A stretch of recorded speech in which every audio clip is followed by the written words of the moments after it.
500 वर्षों के लंबे इंतजार के बाद श्री राम का आगमन हो रहा है। प्राचीन नगरी अयोध्या ही नहीं बल्कि पूरा भारत रामलला के स्वागत में पलक पांवड़े बिछाए हुए है। 22 जनवरी वह तारीख है जब श्री रामलला भव्य मंदिर के गर्भगृह में विराजेंगे। भारत का कोई राज्य, कोई शहर, कोई कस्बा या कोई गांव नहीं बचा जो भगवा पताकाओं से पाट न दिया गया। चहुं ओर प्रभु श्री राम के कर्णप्रिय भजन वातावरण में गूंज रहे हैं। हर कोई अयोध्या की ओर कूच करना चाहता है। श्री राम लला की श्यामल छवि के नयनाभिराम प्रतिमा के दर्शन करना चाहता है। हालांकि विधि व्यवस्था की व्यवस्था है, इसीलिए राम भक्तों को अपने 500 वर्षों के इंतजार में कुछ दिन और जोड़ने होंगे। इस बीच हमारे लिए यह जानना भी जरूरी है कि सन 1528 ईस्वी से लेकर 22 जनवरी 2024 तक श्री राम लला के अपने धाम में वापसी का सफरनामा कैसा रहा, कौन कौन सी परिस्थितियां हैं और इन 500 वर्षों में क्या क्या हुआ। तो चलिए जानते हैं अयोध्या में राम मंदिर का इतिहास। सबसे पहले अवध के नवाब वाजिद अली शाह के शासनकाल के दौरान निर्मोही नाम के हिंदू संप्रदाय ने दावा किया कि हिंदुस्तान में मुगल वंश के संस्थापक जहीरुद्दीन मोहम्मद बाबर के कमांडर मीर बाकी ने अयोध्या में एक हिंदू मंदिर को ध्वस्त कर वहां मस्जिद का निर्माण कराया था। कानूनी तौर पर राम मंदिर विवाद 1853 में ब्रिटिश शासनकाल के दौरान सामने आया, जब निहंग सिखों का एक जत्था मस्जिद में घुस आया। दावा किया कि इसका मूल ढांचा सही मायनों में एक मंदिर है। ब्रिटिश सेना ने एक सप्ताह की कड़ी मशक्कत के बाद निहंग सिखों को वहां से बाहर निकाला। 1869 ईस्वी में अंग्रेजी सरकार ने साइट को 2 हिस्सों में बांट दिया। मुस्लिम पक्ष को मस्जिद के भीतर नमाज पढ़ने की इजाजत दी गई, वहीं बाहरी परिसर में हिंदुओं को पूजा करने की मंजूरी मिली। जनवरी 1885 में महंत रघुबीर दास ने फैजाबाद जिला अदालत में याचिका डाली।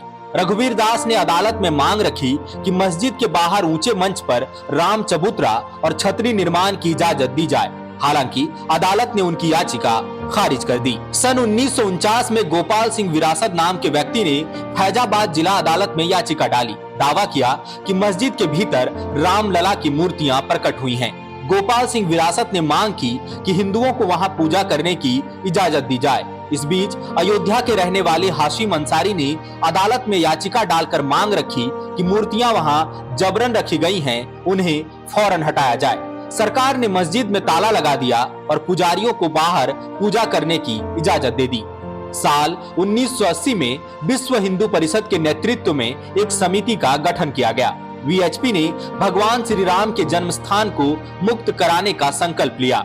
साल 1986 में हरिशंकर दुबे की याचिका पर अयोध्या जिला अदालत ने विवादास्पद मस्जिद का दरवाजा खोलने का आदेश जारी किया। इस बीच मुस्लिम समुदाय की तरफ से बाबरी मस्जिद एक्शन कमेटी का गठन किया गया। हालांकि कोर्ट के निर्देशों का अनुपालन करते हुए तत्कालीन प्रधानमंत्री राजीव गांधी ने मस्जिद का ताला खुलवाया। कोर्ट के फैसले के बाद हिंदुओं को साइट पर जाकर पूजा करने की इजाजत मिली। पहले केवल पुजारी जा सकते थे। साल 1989 में विश्व हिंदू परिषद ने बाबरी मस्जिद से सटी भूमि पर राम मंदिर का निर्माण शुरू कर दिया। इसी बीच वीएचपी के पूर्व उपाध्यक्ष जस्टिस देवकीनंदन अग्रवाल ने मस्जिद के रीलोकेशन के लिए मुकदमा दायर कर दिया।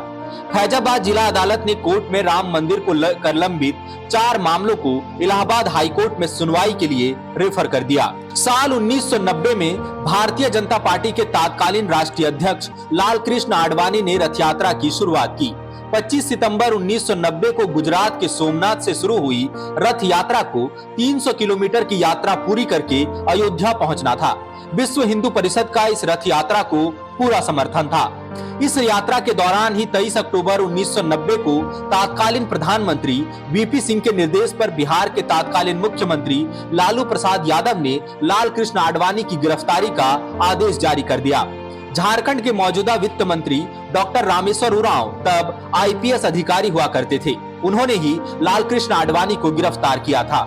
30 अक्टूबर 1990 को कार सेवकों का एक जत्था विवादित मस्जिद का गुंबद गिराने का प्रयास कर रहा था। तब उत्तर प्रदेश के तत्कालीन मुख्यमंत्री मुलायम सिंह यादव ने फायरिंग का आदेश दे दिया। घटना में 15 कार सेवक मारे गए। रथ यात्रा के दौरान आडवाणी की गिरफ्तारी और कार सेवकों पर फायरिंग के विरोध में भारतीय जनता पार्टी ने तत्कालीन वीपी सिंह सरकार से समर्थन वापस ले लिया। आगामी आम चुनाव में बीजेपी 121 सीटें जीतकर केंद्र में दूसरी सबसे बड़ी पार्टी बनी। 6 दिसंबर 1992 को राष्ट्रीय स्वयंसेवक संघ और विश्व हिंदू परिषद ने अयोध्या में विवादित स्थल के पास विशाल कथा कुंज का आयोजन कराया।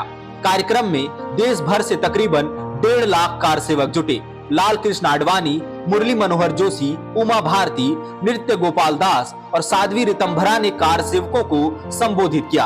आरोप लगा कि उनके ही उकसावे पर कार सेवकों ने मस्जिद का गुंबद और ढांचा ढहा दिया।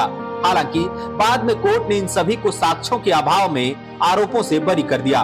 बाबरी मस्जिद विध्वंस की इस घटना के बाद देश भर में भड़की सांप्रदायिक हिंसा में 2000 से ज्यादा लोगों की जान चली गई। साल 2003 में भारतीय पुरातत्व सर्वेक्षण विभाग ने विवादित स्थल का दौरा किया। पड़ताल के बाद अधिकारियों ने कहा कि उन्हें विवादित मस्जिद के भीतर हिंदू संरचना होने के पर्याप्त साक्ष्य मिले हैं। साल 2010 में इलाहाबाद हाईकोर्ट ने विवादित स्थल को 3 हिस्सों में बांटने का फैसला सुनाया। फैसले के मुताबिक विवादित स्थल का एक हिस्सा श्री राम लला विराजमान को सौंपना था, दूसरा हिस्सा इस्लामिक वक्फ बोर्ड को मिलने वाला था, वहीं तीसरा हिस्सा निर्मोही अखाड़ा को सौंपने का आदेश जारी हुआ। हालांकि अखिल भारतीय हिंदू महासभा और सुन्नी वक्फ बोर्ड ने इस फैसले के खिलाफ सुप्रीम कोर्ट का रुख किया। 2011 में निर्मोही अखाड़ा, श्री राम लला विराजमान और सुन्नी वक्फ बोर्ड ने सुप्रीम कोर्ट में याचिका डाली। सुप्रीम कोर्ट ने इलाहाबाद हाई कोर्ट के फैसले पर रोक लगा दी। 9 नवंबर 2019 को सुप्रीम कोर्ट में 5 जजों की बेंच ने 2.77 एकड़ विवादित भूमि को ट्रस्ट को सौंपने का आदेश जारी किया। सुप्रीम कोर्ट ने कहा कि वहां राम मंदिर का निर्माण होगा। इसके लिए भारत सरकार द्वारा एक ट्रस्ट का गठन किया जाएगा। भारत सरकार ने मंदिर निर्माण के लिए श्री राम मंदिर निर्माण तीर्थ क्षेत्र ट्रस्ट का गठन किया, जिसके प्रमुख चंपत राय बनाए गए। वहीं सुप्रीम कोर्ट ने सरकार को निर्देश दिया कि मुस्लिम पक्ष को मस्जिद बनाने के लिए कहीं 5 एकड़ भूमि दी जाए।